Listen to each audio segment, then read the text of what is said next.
Antara lain pidatonya Abu Bakar, beliau menyatakan, in ta'budullaha fa innallaha hayyun la yamut.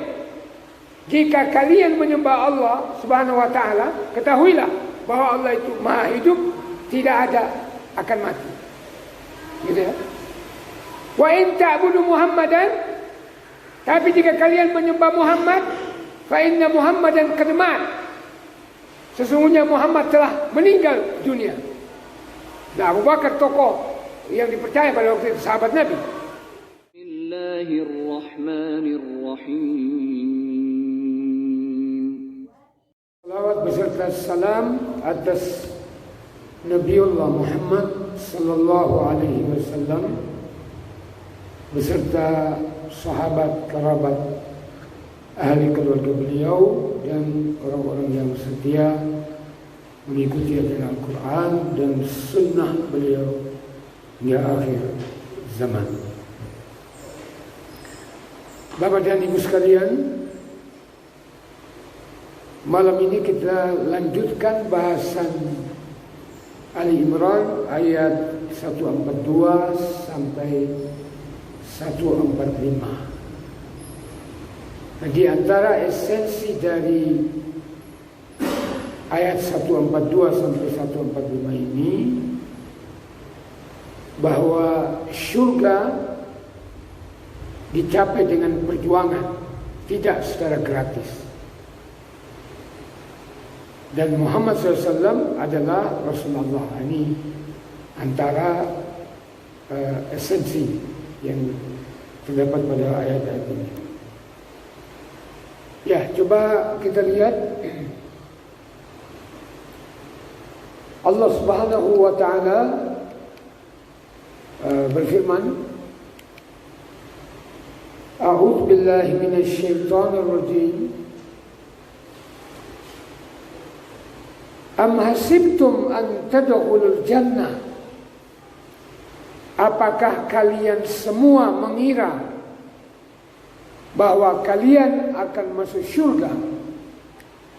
Walamma ya'lamillahu alladhina jahadu minkum. Padahal Allah belum membuktikan siapa di antara kalian yang berjihad di jalan Allah. Wa ya'lamas sabirin, dan membuktikan di antara orang-orang yang bersabar, ya, atau membuktikan orang-orang yang bersabar di antara kalian. Ya, artinya surga ya harus diperjuangkan. Nah, jihad sini bukan perang, bukan hanya perang gitu ya. Ya, kita sholat, ya itu jihad juga. Kita puasa, itu jihad. Artinya upaya yang sungguh-sungguh. Nah, dua ayat sekalian yang kita bahas, kita lihat dulu. Walaqad kuntum tamannawna al-maut. Dulu kalian ya berangan-angan untuk mati syahid sebelum ada perang. Ini sungguh kalian dulu mengharapkan mati syahid. Min qabli an talqaw, sebelum kalian berhadapan dengan jihad. Faqad ra'aitumu. Nah, sekarang sungguh kalian telah melihatnya. Itu perang Uhud ya. Wa antum tanzurun, dan kalian menyaksikannya, melihatnya. Nah, ini dua ayat kita bahas. Jadi ayat ini masih berkaitan dengan peristiwa perang Uhud,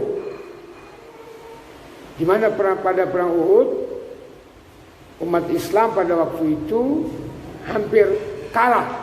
Ya, sebenarnya menang ya, tapi dikatakan kalah pertama karena pengkhianatan atau ketidakdisiplinan pasukan berpanah yang ditempatkan oleh Nabi di Gunung Uhud sebanyak 50 orang. Nah, karena mereka tidak disiplin, melihat teman-temannya berebut harta perang karena mengira bahwa orang kafir sudah kalah.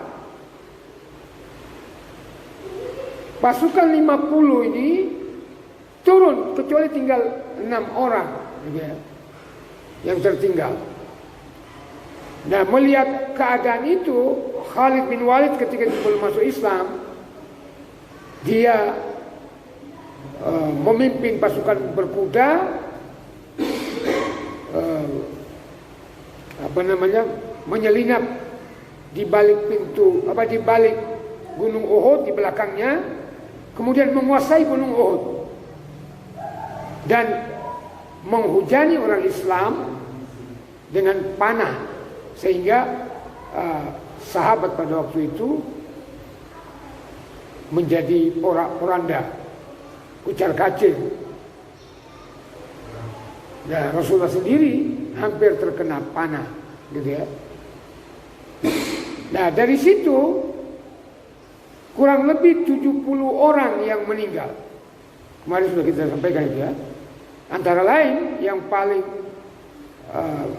terkesan sampai umat Islam saat ini, yaitu tokoh Islam, tokoh sahabat, yaitu Hamzah, paman Rasulullah SAW. Nah, pada waktu itu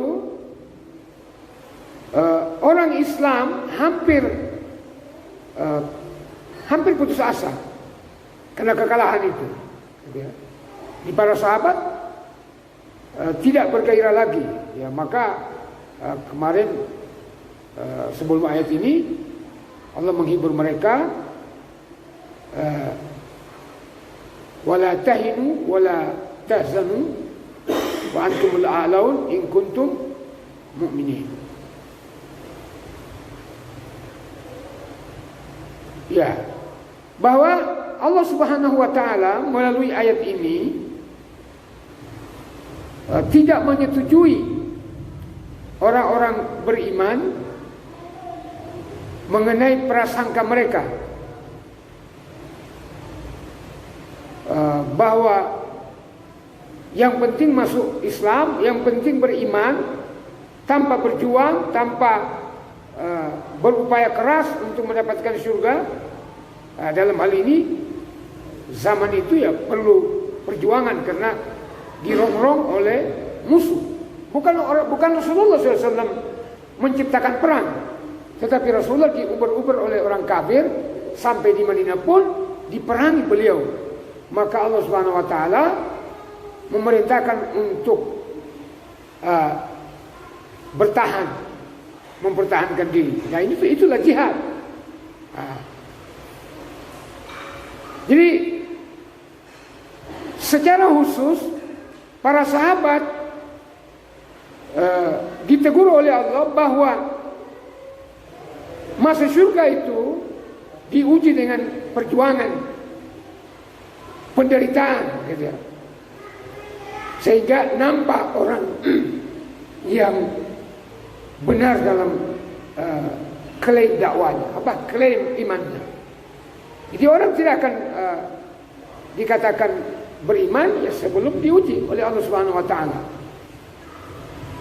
Ya, dalam ayat lain, dalam surah Al-Ankabut ayat 2, saya dikatakan hasiban nasu ayyutraku ayyaqulu amanna wa hum la yuftanun. Apakah manusia mengira bahwa mereka dibiarkan beriman padahal mereka belum diuji? Ya. Nah, diuji di sini menurut Syekh Abu Bakar Jabir Al-Jazairi dan Ibnu Katsir, yakni bitakalifis syar'iyyah, dengan pembebanan syariat. Dengan pembebanan syariat. Maka salat itu adalah perjuangan karena salat itu berat. Wa innaha lakabiratun. Salat itu angel abot. Bahasa Pekalongan begitu ya. Ya. Illa alal khashi'in. Jadi kita diuji dengan salat, diuji dengan puasa, diuji dengan berzakat, diuji dengan berhaji. Itu yang dimaksud. Nah, kalau ada orang yang hanya mengklaim diri muslim, beriman, tidak bisa imannya itu dikatakan benar kalau dia tidak menjalankan syariat. Nah, makanya dalam banyak ayat kita temukan setiap kali Allah menyebut orang beriman, pasti Allah menyebut amal saleh. Wal asri innal insana lafi khusrin illa alladhina amanu wa amilus shalihat. Tsumma radadnahu asfala safilin illa alladhina amanu wa amilus shalihat. Al-Baqarah ayat 21, wa basyiril ayat 25, wa basyiril ladzina amanu wa amilus shalihat. Gitu ya. Inna hadzal Qur'an yahdi lillati hiya aqwam wa yubashshirul mu'minina alladzina ya'maluna shalihat. Jadi tidak bisa dipisah antara iman, amal saleh. Nah, amal saleh itulah perjuangan. Jadi jihad di sini tidak hanya berarti atau berkonotasi khusus perang. Nah, itu tidak. Memang kalau umat Islam menghadapi perang salib, perang melawan orang kafir, ya itulah perjuangan yang paling berat. Jihad itu. Ya.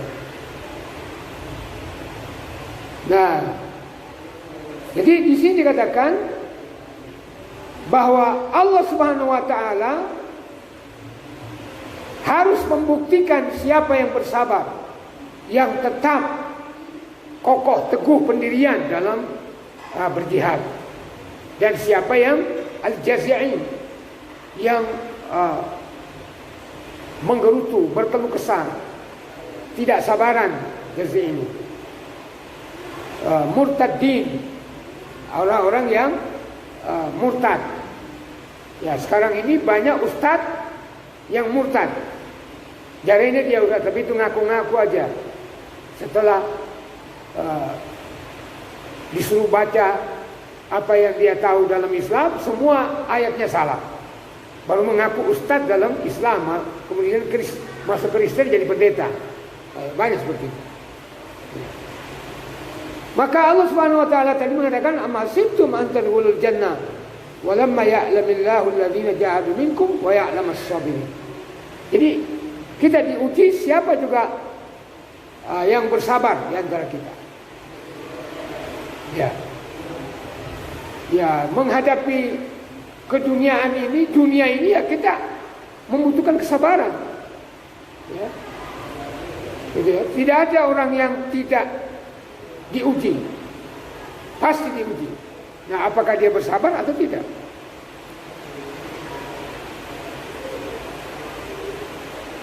Ya, dalam keterangan ini bahwa ayat ini sebenarnya mencela orang-orang yang kecil sedikit kesabarannya ketika mereka gagal dalam peperangan atau kalah dalam peperangan atau hampir kalah.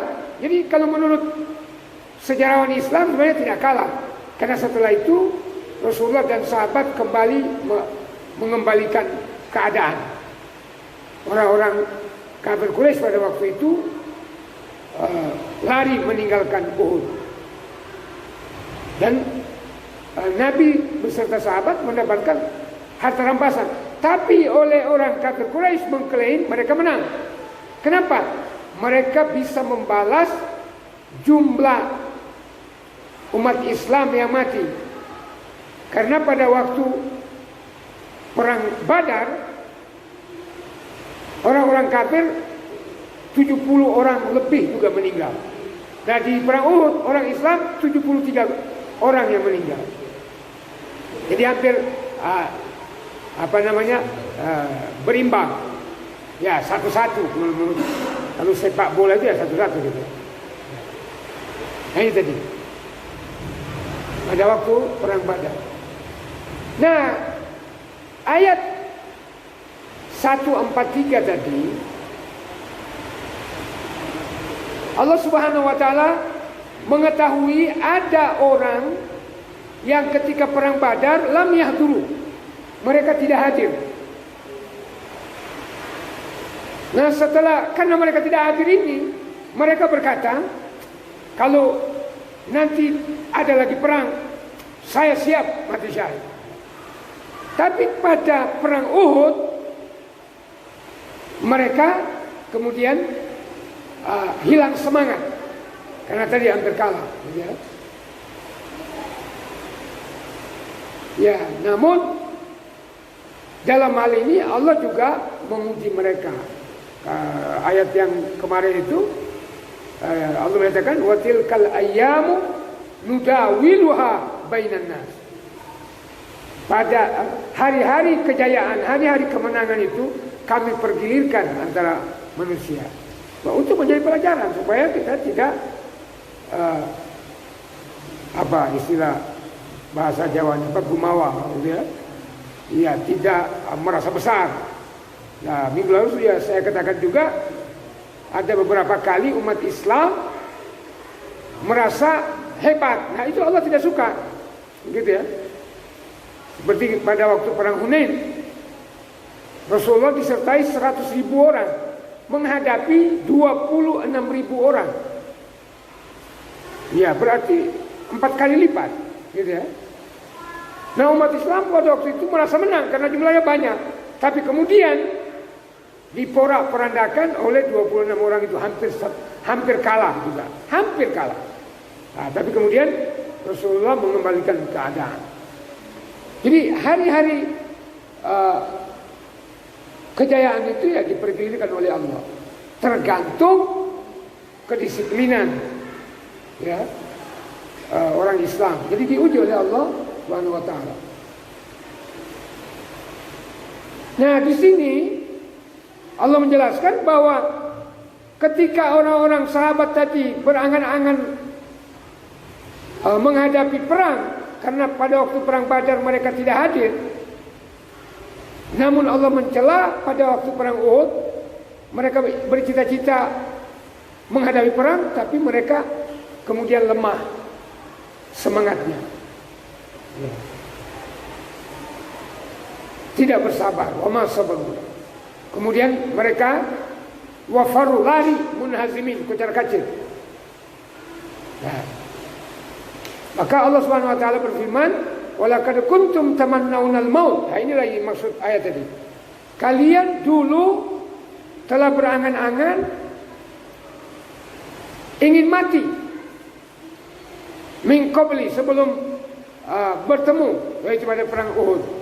Faqad ra'aitumu, sungguh perang Uhud itu kalian sudah saksikan. Kenapa kalian takut mati? Ya. Jadi kalian menyaksikan, tentu itu melihat, tentu juga berarti menunggu. Kenapa kalian harus takut gitu? Nah, ini motivasi dari Allah Subhanahu wa taala.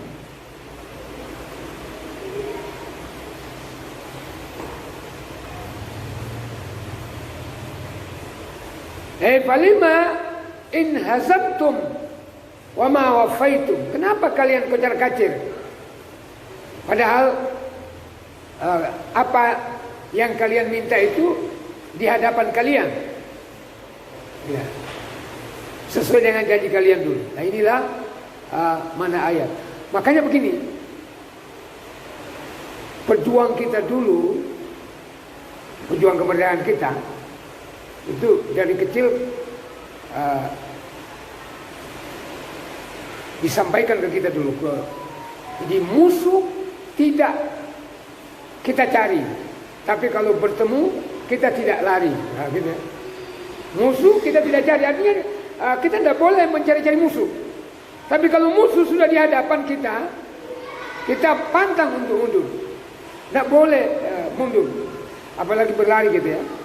Kecuali menurut Allah Subhanahu wa taala dalam surat Al-Anfal, mundur itu mengatur strategi, itu boleh. Mengatur strategi atau mundur karena bergabung dengan pasukan umat Islam yang lebih besar. Di dalam Islam nggak boleh kita. Kalau sudah di hadapan kita musuh itu, nggak boleh kita lari ke belakang. Wes mati po ora apa-apa, mati syahid.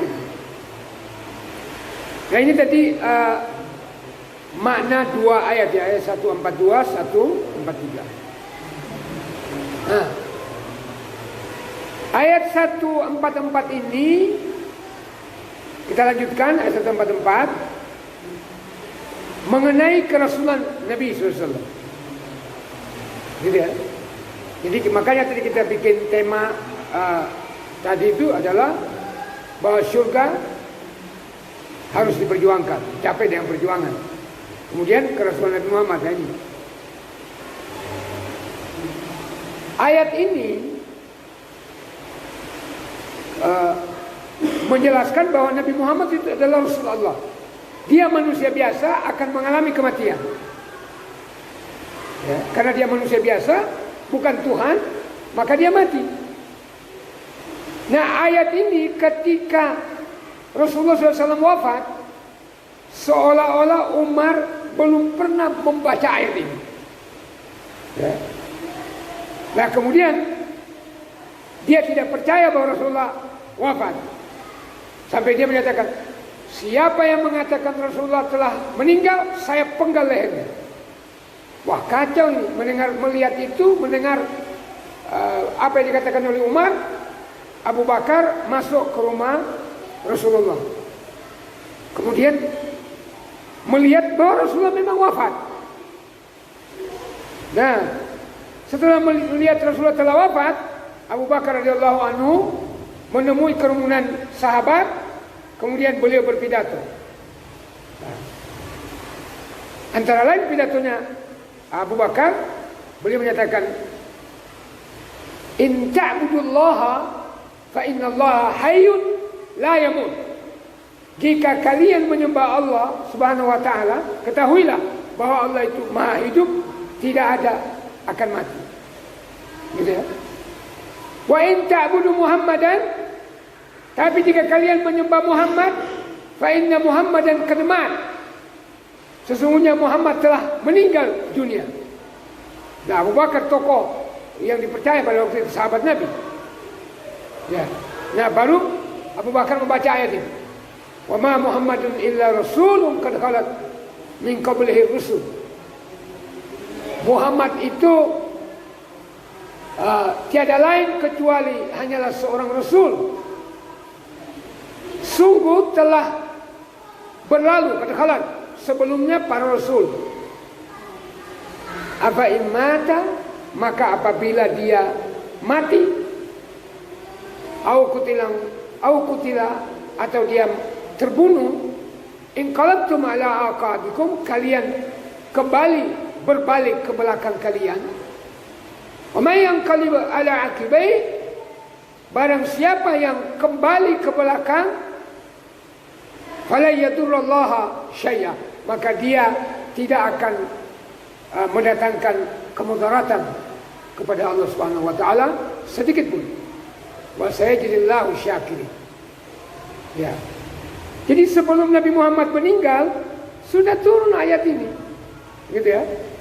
Menjelaskan bahwa Nabi Muhammad itu rasul yang diambil, diangkat dari manusia, maka dia akan mati. Kalau Nabi Muhammad sudah mati, sudah sempurna Islam.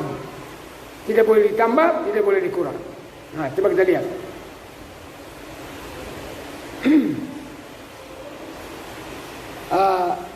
Ayat 144 ini mengandung pelajaran yang besar bagi sahabat-sahabat Rasulullah SAW.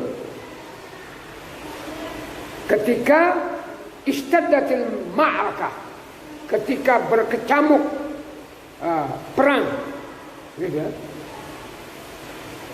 Kemudian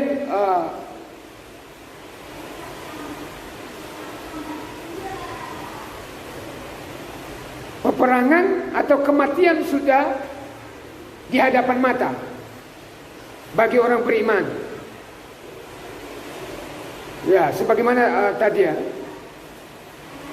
Karena mereka pada waktu itu di perang Uhud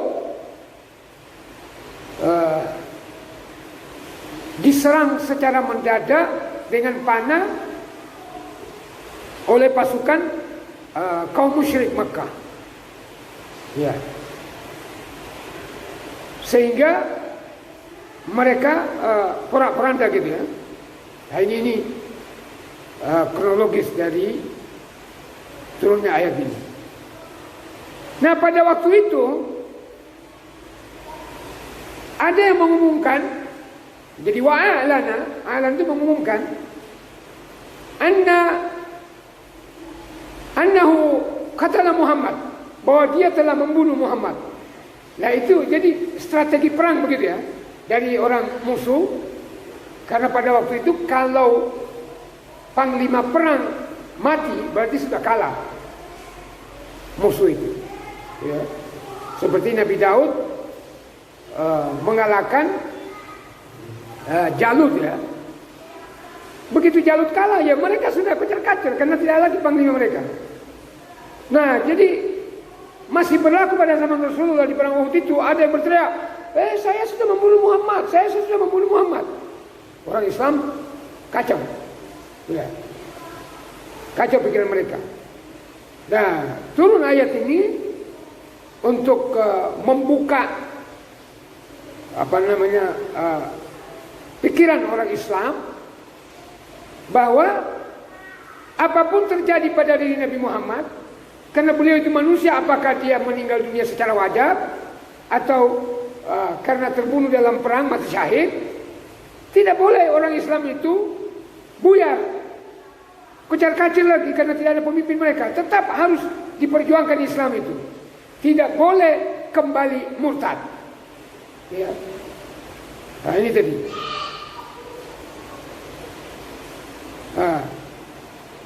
Sehingga di antara mereka ada yang mengatakan, apakah kalian masih berperang padahal Muhammad sudah mati? Nah, ini ternyata orang-orang munafik yang mengembuskan isu ini, ya, yaitu Abdullah bin Ubay, pemimpin orang munafik, bin Salul. Ya.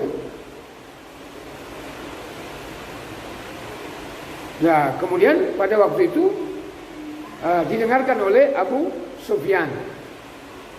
Ya.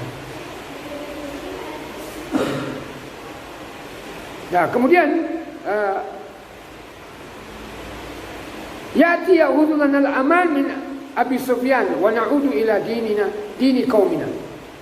Jadi ada orang yang mengatakan, ya, kalau Rasulullah wafat, kita menjadi aman, kita akan kembali kepada agama kaum kami, yaitu menyembah berhala. Maka Allah berfirman, wa ma Muhammadun illa rasul qad khalat min qablihi rusul. Wa ma jama rasulan ka ghairihi min ar-rusul wa qad mata rusul. Maksudnya kalimat ringkasnya bahwa Nabi Muhammad itu sama dengan rasul-rasul yang lalu. Beliau adalah manusia, sebagaimana juga orang rasul-rasul dulu mati, meninggal dunia, maka beliau juga meninggal dunia. Ya. Tapi meninggalnya beliau tidak boleh orang Islam kembali menjadi murtad. Dan ternyata betul apa yang disampaikan oleh Allah. Setelah Rasulullah wafat, terjadi kemurtadan, ya, yang dipimpin oleh Musailamah Al-Kadzab. Dikatakan Musailamah Al-Kadzab karena dia dukun, mengklaim diri sebagai nabi pengganti Nabi Muhammad. Ya. Maka namanya Musailamatul Kadzab, pembohong. Gitu. Nah, yang kedua terjadi pembangkangan membayar zakat. Maka setelah Abu Bakar dilantik menjadi khalifah, tugas pertama yang beliau lakukan adalah memerangi kaum murtadin, kaum murtad, dan orang yang membangkang membayar zakat. Gitu. Nah, ini tadi ya.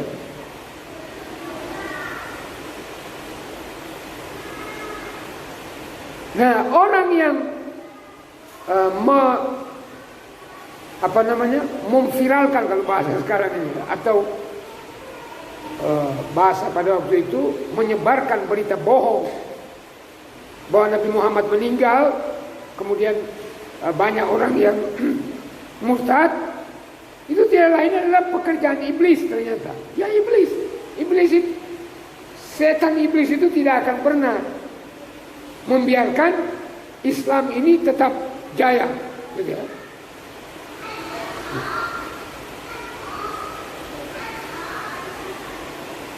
Nah, ada orang yang terang-terang pada waktu itu telah mengumumkan secara jelas tentang kemunafikan mereka. Ya, jadi yang mempelopori penyebaran berita bahwa Nabi Muhammad meninggal dunia, kemudian mereka akan kembali kepada agama moyangnya, yaitu orang munafik, dikompori oleh setan iblis. Ya, kemudian dibantah oleh Allah bahwa Nabi Muhammad tidak meninggal, dijaga. Nah, salah satu yang menjaga beliau yaitu Siti Ramlah. Siti Ramlah itu dan Khawlah namanya, dua sahabat perempuan yang menghalau musuh mendekati Nabi Muhammad. Jadi perempuan yang pertama mengayungkan pedang menghalau musuh itu adalah Siti Ramlah, yang kemudian diganti namanya Ummu Habibah. Siti Ramlah itu siapa? Putri Abu Sufyan, ya, yang kemudian menjanda dikawini oleh Nabi karena dia masuk Islam. Nah, kemudian ada namanya Khawlah, itu menghalau musuh dari menyergap Rasulullah SAW. Nah, kemudian Allah menjanjikan di akhir ayat ini bahwa Allah akan memberi ganjaran kepada orang yang berjuang. Ayat terakhir. Nah, ini keyakinan kita ini, Pak, yang sekarang ini ya, mengenai pandemi corona ini. Bahwa Allah berfirman, "Wa ma kana li nafsin an tamuta illa bi idznillah kitaban muajjala." Ya. Sesuatu yang bernyawa tidak akan mati melainkan dengan izin Allah sebagai ketetapan yang tertentu waktunya. Jadi ajal seorang itu sudah ditentukan, Pak. Jadi kita ini mati bukan karena corona, tapi karena sudah ajal. Karena ternyata ada orang meninggal karena corona, maksudnya penyebabnya. Ada yang kena corona tidak meninggal, dia sembuh. Jadi bukan berarti corona itu mematikan. Ya, yang mematikan itu adalah Allah. Nah, orang mati karena corona, ya sudah ajal, gitu ya. Wa may yuridis thawabad dunya nu'tihi minha. Ini janji Allah ini. Barang siapa yang ingin pahala dunia atau kebaikan dunia, nu'tihi minha, kami berikan kepadanya kebahagiaan dunia itu.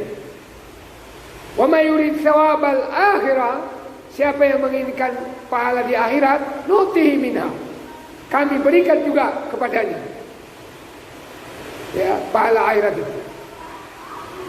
Wa sanajzi syakirin, dan kami akan memberi balasan kepada orang-orang yang bersyukur.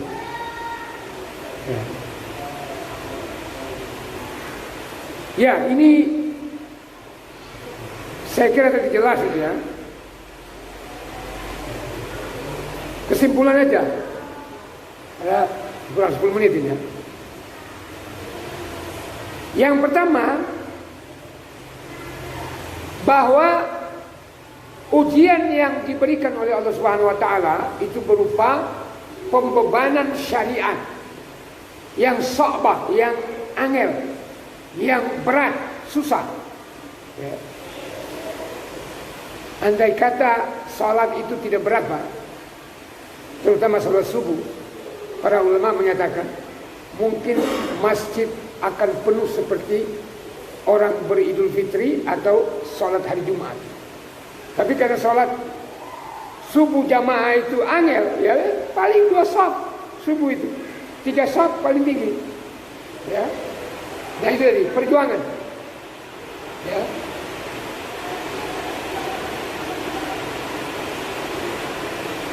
Ya ini min daruriyatil iman, di antara perkara yang penting mengenai iman. Jadi artinya orang yang mampu atau mengalokasikan waktunya untuk menjalankan syariat dengan mudah, itu didorong oleh faktor kuatnya iman seseorang. Ya. Jadi kalau imannya tidak ada, kurang, lemah, maka dia bermalas-malasan untuk menjalankan syariat.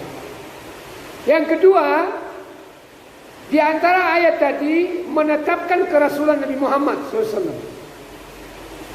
Ya, dan wabasyariyati al-mufaddalah, dan menjelaskan tentang bahwa beliau adalah manusia yang diberi keutamaan. Jadi bukan malaikat, bukan makhluk malaikat, gitu ya.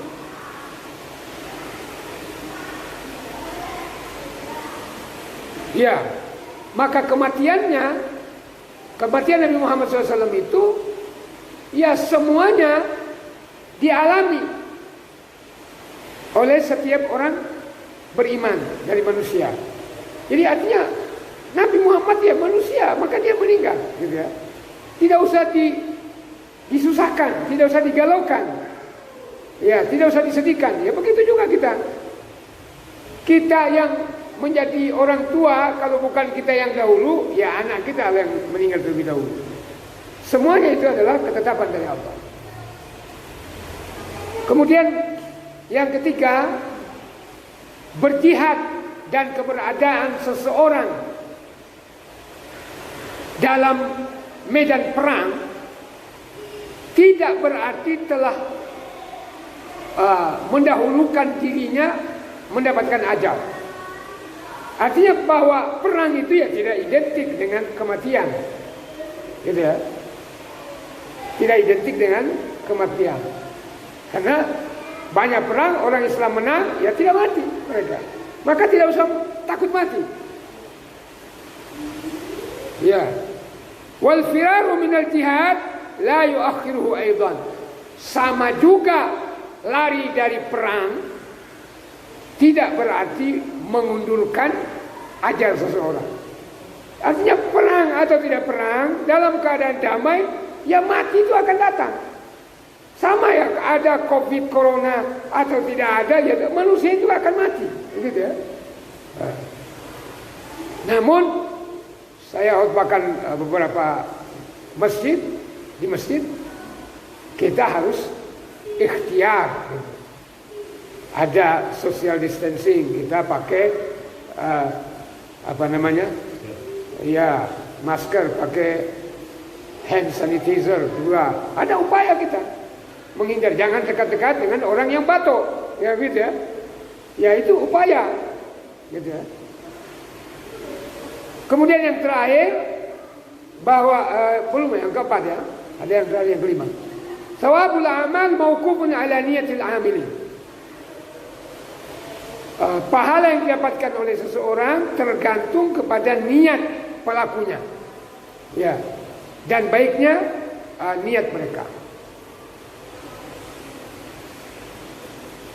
Yang kelima, keutamaan orang bersyukur dengan tetap atas iman dan taat kepada Allah dan Rasulnya dalam menjalankan perintah ataupun larangan. Artinya bersyukur itu dibuktikan dengan amal soleh, gitu ya.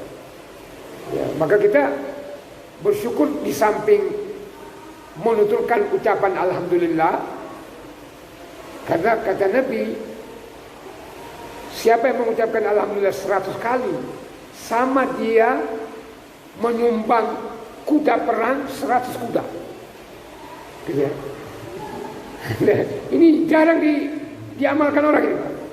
Itu hadis disesuaikan oleh Syekh Albani. Jadi siapa yang mengucapkan Alhamdulillah 100 kali, sama dengan menyumbang 100 kuda dalam perang. Kata Syekh Ali Jabir, dia praktekkan 100 kali itu paling lama 3 menit. Ya, selesai. Ya. Subhanallah. Alhamdulillahi Rabbil Alamin.